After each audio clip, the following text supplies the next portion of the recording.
Hello, bienvenue dans ce nouvel épisode de podcast Entrepreneur 3D Dream Dare Do et je suis ravie de te retrouver aujourd'hui pour un nouvel épisode dans lequel je vais te parler d'un mythe qu'on a souvent autour du personal branding, à savoir, est-ce que le personal branding, c'est se créer un personnage? Eh bien, je vais te répondre à ça tout de suite, expliquer d'où ça vient, pourquoi on pense ça, pourquoi ça peut nous freiner et bien sûr, comme d'habitude, te donner un précieux conseil pour que tu puisses dépasser cette peur si tu l'as, mieux la comprendre et bien sûr appliquer pour pouvoir t'en débarrasser et développer ton personal branding.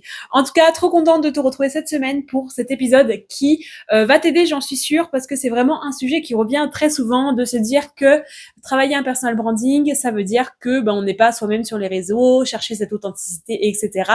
Donc, on va vraiment tourner autour de ce sujet et je suis sûre que ça va beaucoup t'aider. Alors, comme d'habitude, mon carnet est là. Cette fois-ci, je l'ai ouvert. Je me dis qu'au moins, je suis plus rapide quand je jette un coup d'œil. On va voir ce que ça donne, mais normalement, j'ai tout en tête, comme d'habitude. En tout cas, je suis ravie de commencer et de t'apporter toute l'énergie et bien sûr, plein de compétences nouvelles pour développer ton image de marque. Alors, c'est parti. On va commencer par parler de pourquoi est-ce qu'on dit que le personal branding, c'est créer un personnage. Eh bien, tout simplement, c'est parce qu'on se dit que quand on se montre sur les réseaux sociaux, quand on crée un peu la personne qu'on est devant la caméra, eh bien, c'est pas le vrai nous. Et en fait, on se met une sorte de masque qui fait que sur les réseaux, on va être une personne qui n'est pas vraiment la vraie nous, parce que en fait, on choisit quel message on veut transmettre, on choisit comment on se montre, on soigne notre présence, on va éviter de mettre des choses qu'on n'aime pas de nous, on va forcément se présenter sous notre meilleur jour, on va filtrer, on va modifier, on va lisser. Et c'est pas évident de à la fois être authentique, mais à la fois ne pas montrer les choses qui peuvent nous déranger ou qu'on juge ne pas être cool pour notre image de marque. Et c'est là, quand on arrive à créer tout ça, qu'on se dit, mais en fait, la personne que je montre sur les réseaux, c'est un vrai personnage, parce que c'est pas moi. Enfin, typiquement, je mets le masque de la perfection ou je mets le masque de la fille sur les réseaux, mais en fait, je sens bien qu'il y a un décalage. Et en général, c'est quand il y a ce décalage-là qu'on n'est pas à l'aise, que ça se voit finalement, qu'on se lisse trop et qu'on perd cette authenticité-là et qu'on se dit, le personal branding, je pense que j'en fais, mais finalement, en fait, on n'en fait pas parce que avoir un bon personal branding, ça veut dire qu'on a développé une posture, un positionnement, un message et on l'incarne pleinement parce qu'il colle à qui on est vraiment. Et quand on n'arrive pas à faire ça et qu'on a toujours cette impression de jouer un rôle sur les réseaux, forcément qu'il y a un décalage, donc forcément que notre message ne passe pas comme il le devrait. Et ce décalage fait que on perd la visibilité qu'on pourrait avoir, on n'attire pas forcément de nouvelles personnes, ou en tout cas les personnes qu'on veut attirer à nous, on les attire pas parce qu'en fait on nous voit pas, on est justement caché derrière cette sorte de personnage que nous mettons en exergue sur les réseaux. Et on n'a pas envie de ça, on est bien d'accord, on n'a pas envie de jouer un rôle, on a envie d'être nous-mêmes et quand on se dit qu'on va être authentique, j'avais fait un post à ce sujet il y a pas longtemps, pour moi quand on est authentique, c'est que quand on est dans la vraie vie, eh bien, quand on se présente sur les réseaux sociaux, on voit que c'est la même personne et qu'il n'y a pas trop de différence entre les deux. Et que dès qu'on arrive à dépasser ce stade-là et qu'on arrive à être totalement naturel, très naturel, nature peinture, j'ai envie de dire, sur les réseaux, qu'on n'est plus du tout stressé par la caméra, que ça y est, on se lance, on parle, on fait notre réel ou notre story, bim, on envoie sans trop réfléchir, c'est là, justement, où on arrive exactement à toucher du doigt cette fameuse authenticité. Et quand on est naturel sur notre vidéo autant qu'on l'est dans la vraie vie, là on fait tout de suite le parallèle et quand on nous rencontre après dans la vraie vie, quand on travaille ensemble, etc., il n'y a pas de surprise, on est effectivement la même personne qu'on a vu sur les réseaux sociaux, on se reconnaît et c'est tout de suite plus agréable. Sauf que pour en arriver là, tu te rends bien compte qu'il y a beaucoup de travail, que c'est pas du tout simple et justement comment faire pour que cette authenticité elle se voit et que c'est pas une fausse authenticité avec ce fameux personnage créé. C'est pas évident, j'en suis bien consciente. Et donc, c'est pour ça que je veux te dire que le personal branding, en fait, c'est ta marque personnelle. En fait, ça, j'arrête pas de te le dire en podcast, mais aussi dans mes posts. Créer ton personal branding, en fait, c'est créer ton image de marque. Pourquoi personal branding? Parce que nous sommes nous-mêmes chefs de notre entreprise. C'est une entreprise individuelle, on va pas se mentir. On est nous-mêmes, on peut avoir quelques collaborateurs, mais globalement, on travaille seul. Et donc, notre marque, c'est forcément nous-mêmes. Marque personnelle, personal branding. Et donc, c'est pas évident. Mais en fait, plus tu vas le travailler, ça, plus cette illusion ou cette peur de jouer un personnage, un rôle qui n'est pas toi et que tu n'es pas toi-même sur les réseaux sociaux, plus en fait tu vas le dégager. C'est simple, parce qu'en fait, travailler son personal branding, c'est déjà accentuer ton message. Ça veut dire que tu as une mission qui te tient à cœur et tu cries haut et fort, tu dis haut et fort le message que tu veux transmettre, ton avis, la direction que tu veux faire prendre à ton entreprise. Et donc, plus ça c'est au clair, plus forcément après tu vas le transmettre sur les réseaux.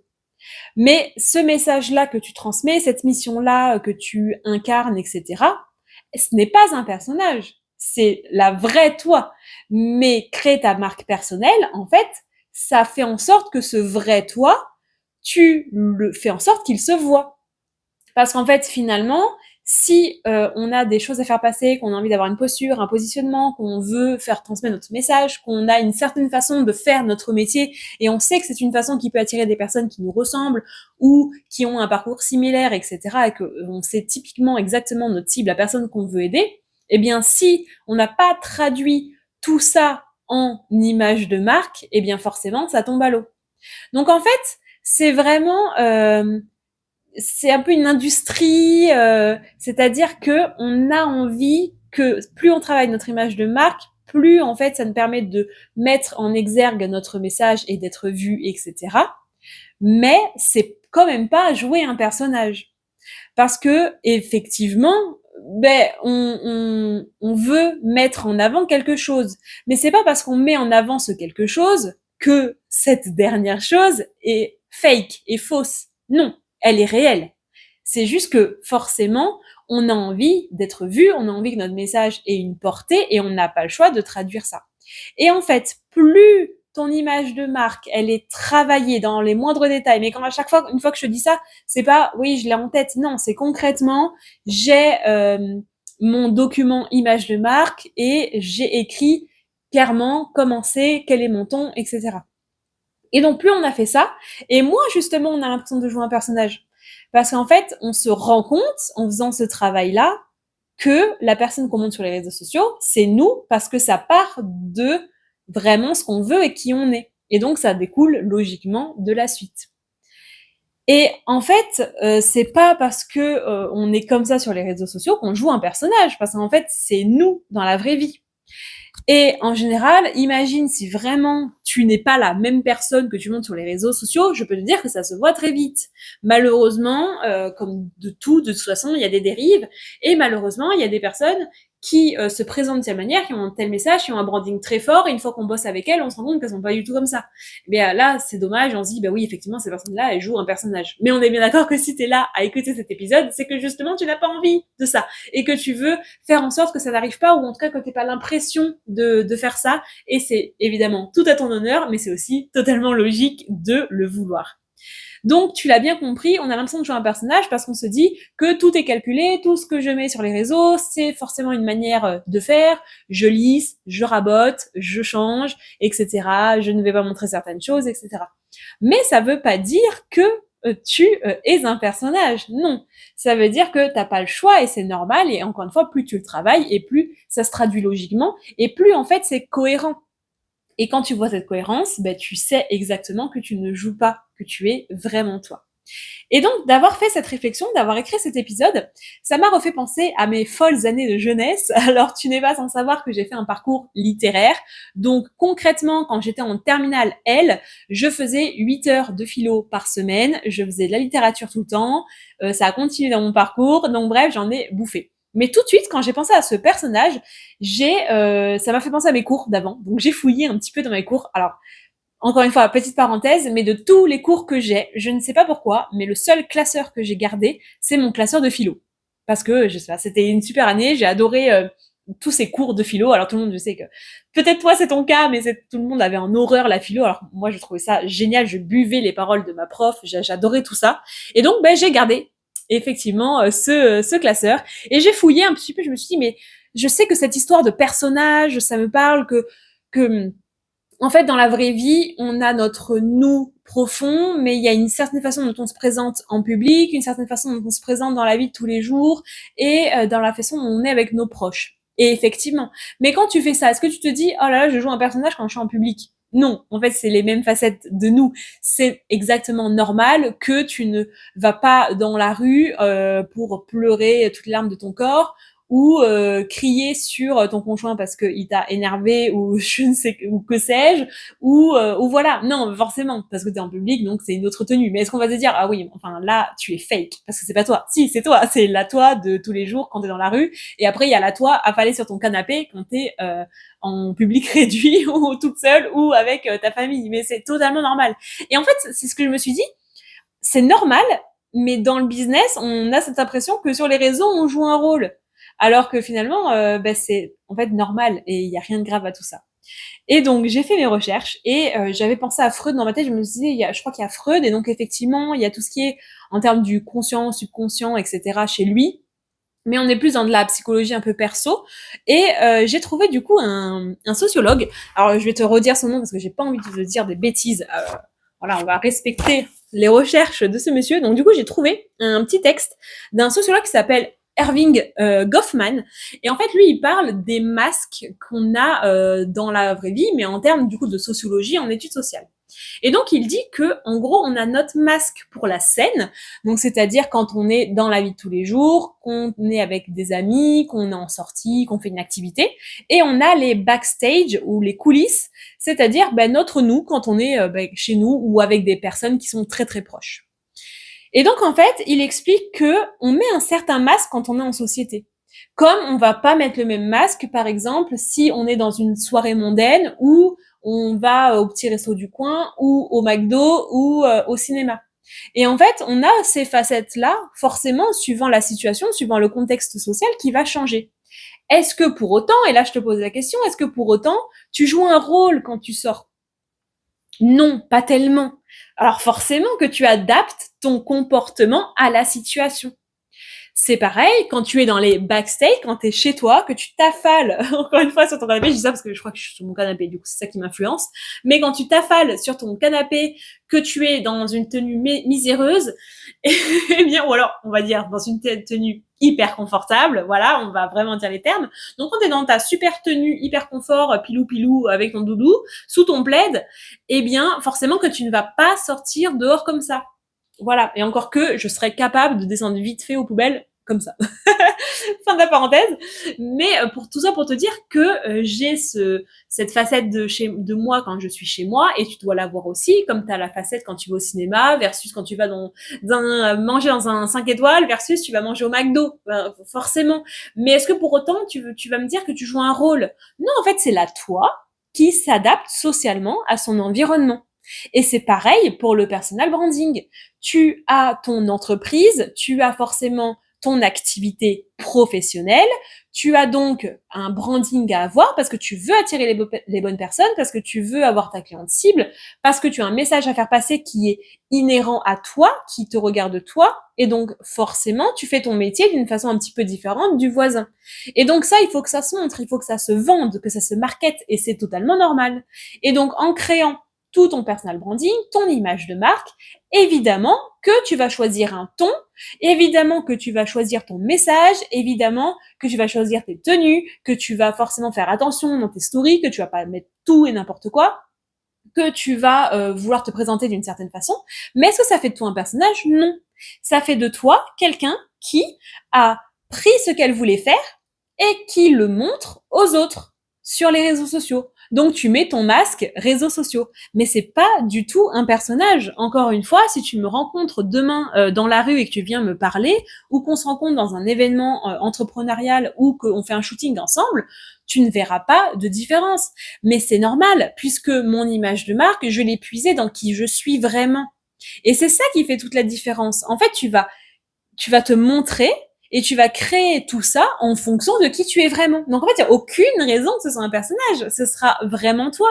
Alors toi, en public, toi avec ton masque, réseaux sociaux. Mais c'est pas pour autant que ce n'est pas la vraie toi. J'espère que tu comprends ce que je veux dire et que ça te permet de prendre conscience que tu ne joues pas un rôle quand tu es sur les réseaux sociaux et que peut-être que tu peux être un peu plus stressé, peut-être que tu veux bien te montrer, que tu veux montrer des choses positives, etc. Mais comme, encore une fois, tu peux montrer des choses un peu plus négatives, ou tu peux mettre une story en mode pilou-pilou sur ton canapé, parce que tu veux créer un lien, ou tu veux montrer une facette de toi qui, tu penses, est intéressante à montrer, ou que tu as envie de partager tout simplement. Des fois, on n'est pas obligé de tout calculer dans la vie, hein. On est bien d'accord, et surtout les stories, c'est justement l'endroit parfait pour ça, pour montrer des choses spontanées, créer du lien facilement, et montrer voilà les backstage. Et c'est pas pour rien qu'on parle de building public, c'est pas rien qu'on parle de montrer ses coulisses, de montrer où on est dans l'entreprise et tout, parce que tout ça, c'est des choses qui créent du lien et qui donnent un accès aussi à une autre facette de nous. Donc j'ai plutôt envie de dire que construire son personal branding, ce n'est pas construire un personnage, bien au contraire, c'est prendre le message, le ton, notre personnalité, notre énergie et transformer, ou en tout cas traduire, j'ai plutôt envie de dire ça, traduire tout ça en marque. Notre marque personnelle, ben forcément parce que c'est nous. Et donc ce n'est pas du tout un personnage, c'est toi sur les réseaux sociaux, c'est ta marque, et en fait tout ça, ça rejoint qui tu es en toute logique, puisque c'est ton message, parce que c'est ton énergie, ta personnalité, que c'est toi qui choisis ce que tu montres, ce que tu incarnes, ce que tu es. Et donc, à partir de là, ben, c'est forcément naturel, c'est forcément authentique. Encore une fois, je dis pas que c'est simple, c'est un vrai travail de créer son image de marque, c'est un vrai travail de devenir à l'aise sur les réseaux sociaux, de devenir à l'aise face caméra, de réussir à parler, d'être naturel, de faire des facecam hyper spontanés, etc., de se dire, ben ça j'ai envie d'en parler, ça j'ai pas envie d'en parler. C'est un travail, et c'est pour ça que je suis là pour ça. Parce que je sais à quel point ça demande du temps et de l'investissement, et c'est pas forcément quelque chose qu'on fait, alors que finalement c'est le socle de tout business. Il y a aucune marque qui travaille sans avoir un pôle marketing qui n'a, voilà, ça n'existe pas. C'est pas pour rien. Et donc, c'est ça en fait que tu vas justement aller chercher. Tout ça pour te dire que j'espère que je t'ai montré et que je t'ai fait vraiment prendre conscience que ce n'est pas du tout être un personnage. Et donc j'en arrive bien sûr à la partie, à chaque fois, je te le promets, je te donne toujours des conseils et beaucoup de valeur dans ce podcast. Donc voilà, merci de m'écouter, et tu fais bien de m'écouter parce que vraiment je délivre beaucoup ici. Eh bien justement, mon conseil le plus précieux que je vais t'amener à faire pour justement combattre cette peur de transformer ton image de marque en véritable personnage, pour que ce ne soit vraiment pas le cas, je vais t'inviter à vraiment faire un gros travail sur ton personal branding. Donc, ce que tu peux faire dès maintenant pour contrer cette impression de fake it, c'est pas du tout toi, c'est un petit peu un mensonge, c'est trop lissé. Parce que justement, moi, je milite exactement pour ne pas te lisser justement. Et plus tu montes des bouts de toi avec un masque, avec des facettes différentes, et plus on touche et on arrive à ton authenticité. Eh bien, je veux que tu décrives exactement quelle est ta mission pour ton entreprise. Quelle est ta mission? Quelle est la mission de ton entreprise? Tu as une mission qui, en fait, englobe tout. Moi, par exemple, je vais te donner la mienne. Ma grande mission, c'est vraiment d'aider les entrepreneurs à prendre confiance en elles pour qu'elles déchirent tout dans leur business. Et donc, en fait, c'est cette grande mission qui, avec mes outils, la photographie, le coaching en personal branding, eh bien, en fait, c'est cette grande mission-là qui, bien décrite, c'est elle qui va transmettre mon message, l'énergie, et en fait, je raccroche tout ce que je fais à ça. Donc, je vais te demander de vraiment décrire ta mission. Quelle est la mission de ton entreprise? Donc, tu vas le décrire, et après, j'aimerais que tu la résumes en 1-2 phrases grand maximum. La mission de mon entreprise, c'est ça. Et en fait, de là, tu vas voir que naturellement, le reste va découler. Et tout ce qui va en découler, tout ce travail que tu peux faire autour de cette question, ben, tu vas voir que c'est pas du tout fake, que c'est pas du tout jouer un personnage, que c'est au contraire montrer vraiment qui tu es, jouer sur tous les aspects avec l'énergie, la personnalité, ta tonalité, la façon dont tu t'exprimes. Eh bien, tout ça, ça va mettre en exergue ta marque, ça va, et surtout, mettre en avant ton message. Et en fait, ce message, cette mission, c'est ça qui va attirer les personnes. Ma mission, c'est ça. Donc la personne qui est ta cible, elle va se reconnaître tout de suite. Ah, elle, sa mission, c'est de m'aider moi. Et après, j'arrive. Et après, je vois son énergie. Et après, je vois tout ça. Ah, ben ça me parle. Ben j'ai envie de bosser avec elle. Tu vois un petit peu ce que je veux te dire? Voilà. Donc, vraiment, fais ce travail. Prends le temps de le faire et tu verras que ça va définitivement détruire ton symptôme du « ouais, mais j'ai peur de jouer un personnage ». Alors déjà, comme je te l'ai déjà dit, je te rassure, tu ne joues pas un personnage, et plus, en plus, tu vas bosser là-dessus, plus tu vas clarifier tout ça, plus ce sera simple et moins tu vas le sentir et plus tu réussiras à être vraiment toi et authentique sur les réseaux sociaux. Bien sûr, si tu as envie de travailler tout ça avec moi, n'hésite pas à m'envoyer un message pour justement travailler toute ton image de marque et aboutir sur un gros shooting et je serai ravie de bosser avec toi. Ou alors, si tu as besoin juste de photos pro pour justement incarner pleinement cette image-là et donner du peps à ton compte, donner envie aux gens de te rejoindre, faire beaucoup plus professionnel, eh bien n'hésite pas non plus, je suis là pour ça. Voilà, j'espère que cet épisode t'aura plu, qu'il t'aura bien sûr aidé dans ta quête pour maîtriser et développer encore plus ton personal branding. Je te rassure encore une fois, tu n'es pas un personnage. Moi-même, je n'estime que je ne suis pas un personnage sur les réseaux sociaux. Encore une fois, si tu me croises demain dans la rue ou si on a un call ensemble pour bosser ensemble, tu verras que la fille que tu vois là derrière son écran, eh bien, c'est exactement la même. Parce que justement, j'ai fait tout ce travail et je me montre telle que je suis et tout ce que je fais va dans le sens de ma mission et si c'est ma mission, c'est mes valeurs, c'est moi. Donc c'est pas du tout un personnage, c'est vrai. Et j'ai envie que tu puisses faire ce travail. Voilà, j'espère que ça t'aura bien aidé. Je te retrouve la semaine prochaine pour un épisode très spécial parce que je pars au ski pendant une semaine avec des amis. Et au début, j'avais un thème, je voulais tourner 2 épisodes là. Je te mets un peu le backstage aussi, tu vois. Mais je voulais tourner 2 épisodes pour justement faire un petit truc sympa pour pouvoir avoir déjà mes épisodes faits et profiter la semaine prochaine. Et en fait, je me suis dit que ça pourrait être encore mieux de filmer là-bas et de prendre un petit temps. Alors, je pense que mes amis seront très compréhensifs là-dessus, mais voilà, de prendre un petit temps pour filmer l'épisode directement au ski. Alors, je verrai si je peux trouver un petit environnement sympa pour montrer un petit peu du paysage. En tout cas, voilà, ça sera un épisode beaucoup plus mindset la semaine prochaine, de affronter ses peurs. Pourquoi ça me parle? Parce que je suis encore très peureuse au ski, donc ça me semblait évident de parler de dépasser ses peurs à ce moment-là, donc en plus avec un cadre différent et un peu sympa. Donc voilà, j'ai hâte de te retrouver dans ce prochain épisode. En tout cas, encore merci à toi d'avoir écouté mon podcast Entrepreneur 3D Dream Dare Do. J'ai hâte de te retrouver la semaine prochaine. En tout cas, je te souhaite une bonne journée, belle fin de journée suivant quand tu écoutes. Des bisous et à très bientôt. Salut!